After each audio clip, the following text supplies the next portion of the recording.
We've reached the semifinals of the Tournament of Champions, and that means win or go home. Welcome to the Final Wager. I'm Keith Williams. Not exactly the shootout between Kerry and John that I thought this would be. John stumbled quite early, made a nice comeback in Double Jeopardy.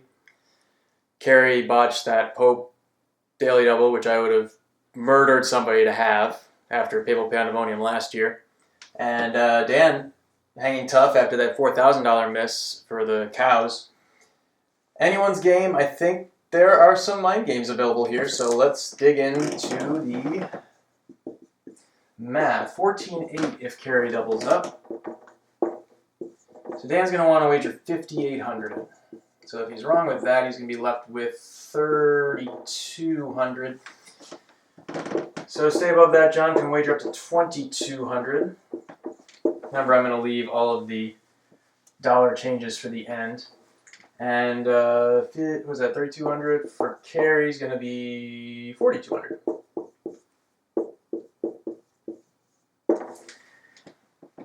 If John doubles up, he's going to have 10-8.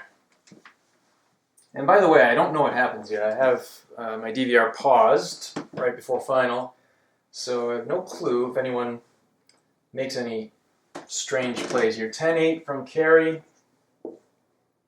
That's going to be 3,400 to cover, so she can safely cover.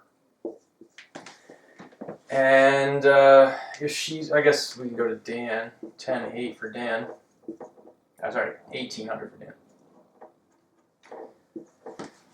If Kerry misses with that, she can go up to 4,000, so John could wager up to 1,400. And I'm not going to do anything with Dan there. So things could get interesting here.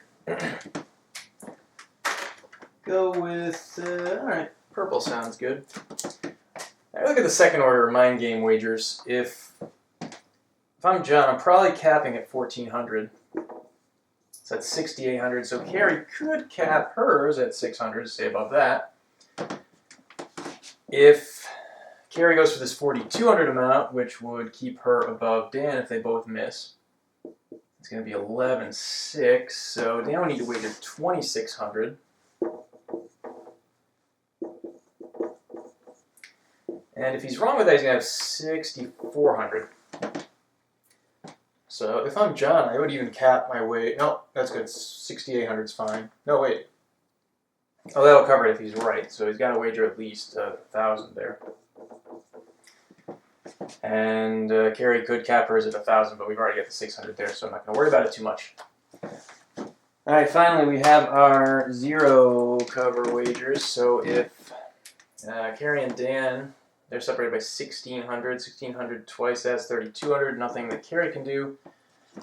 Nothing that Dan can do either. John will want to wager at least 2,000 to cover that zero. I can't really see an all-in by John. That doesn't make much sense.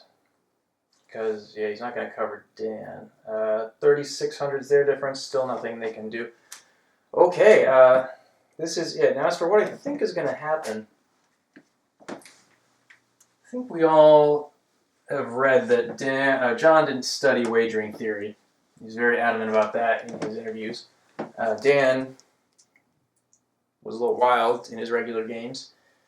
Kerry likes to wager 4,000. I actually wouldn't be surprised to see her do that because it's within her range. So I'm going to put Kerry at 4,000, John at... I don't know, 2,000 might be interesting. And Dan, go for the lockout. All right. Those are my thoughts. Now let's go and watch. Well, a very exciting reveal there. Alex was just going so fast, he couldn't contain himself. And Kerry, John, nice get on that one. Sorry about that, Dan. Good wager, though.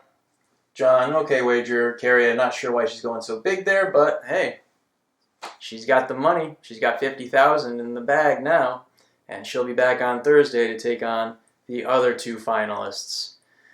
Two more exciting games with Matt Jackson playing on Wednesday and Alex Jacob playing tomorrow. Will they advance as well, or will they be upset? In more ways than one, I'm sure. Find out with me tomorrow and Wednesday, I guess, on the final wager.